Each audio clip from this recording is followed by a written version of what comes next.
ஆயிரம் கைகள் மறைத்தாலும் ஆதவன் மறைவதில்லை அப்படின்னு சொல்லுவாங்க. கிட்டத்தட்ட நம்ம ஆதவன் சூர்யா நடித்த கங்குவா படத்துக்கும் இது 100% பொருந்தும்.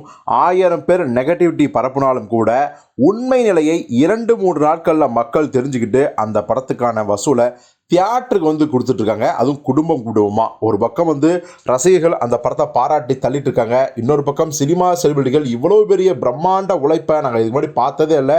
ஹாலிவுட் படங்கள் பார்த்துருக்கோம், தமிழ் சினிமா, இந்திய சினிமா பார்த்துருக்கோம். பட் லேட்டஸ்ட்டாக இப்படி ஒரு உழைப்பு சாத்தியமே கிடையாது அப்படின்னு சொல்லி சூர்யாவையும் இயக்குனர் சிறுத்தை சிவாவையும் பாராட்டி தள்ளிட்டு இருக்காங்க. இதெல்லாம் ஒரு பக்கம் இருந்தாலும் கூட இந்த படத்தோட வெற்றிக்காகவும் இந்த படம் மேன்மேலும் அதிகமான வெற்றியை பெறுவதற்கும் பார்த்தீங்கன்னா நம்ம நடிகர் சூர்யாவும் இயக்குனர் சிறுத்தை சிவாவும் பார்த்தீங்கன்னா பல கோயில்களுக்கு போய் வழிபாடு செய்கிறாங்க.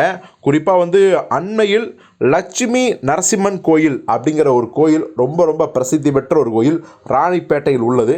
அந்த கோயிலுக்கு தான் நம்ம சூர்யாவும் நம்ம இயக்குனர் சிறுத்தை சிவாவும் சூர்யாவின் நண்பரும் 2D என்டர்டைன்மெண்ட்டில் இருக்கிற நம்ம ராஜசேகர் பாண்டியனும் பார்த்திங்கன்னா போயிருக்காங்க. கூடவே ஒரு டீமும் போயிருக்கு. ஸோ அவங்க எல்லாரும் சாமியை வழிபாட்டுட்டு மக்கள் செல்ஃபி எடுக்கும்போது அவங்களுக்கு இடையூறு இல்லாமல் அவங்ககிட்ட புன்முருளோடு அந்த செல்ஃபிக்கு ஃபோர்ஸ் கொடுத்துட்டு ரொம்ப பவ்யமாக சாந்தமாக அமைதியாக வெற்றி மிதப்பு எதுவுமே இல்லாமல் 2 பேருமே வந்து அவ்வளவு பவ்யமாக ஹம்பிளாக வந்துருந்தாங்க.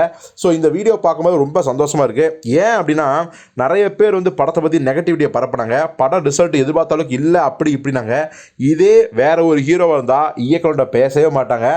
ஆனாலும் சூர்யாவும் சிறுத்தை சிவாவும் ஒருத்தருக்கு ஒருத்தர் வந்து பார்த்தீங்கன்னா ரொம்ப சந்தோஷமாக ஹாப்பியாக கை குலுக்கிட்டு தோள் மேல் தோள் போட்டு கொண்டு ஒரு நண்பனாக சகோதரனாக உள்ள வரும்போது இவங்க 2 பேருமே இண்டஸ்ட்ரிக்கு எல்லா இயக்குனர் ஹீரோக்களுக்குமே ஒரு உதாரணம், முன் உதாரணம், பாடம் அப்படின்னே சொல்லலாம். அந்த அளவுக்கு கங்குவா படத்தின் வெற்றியை 2 பேருமே கொண்டாடிட்டு இருக்காங்க. மேன்மேலும் வெற்றி பெறுவதற்கு வழிபாடும் செய்கிறாங்க.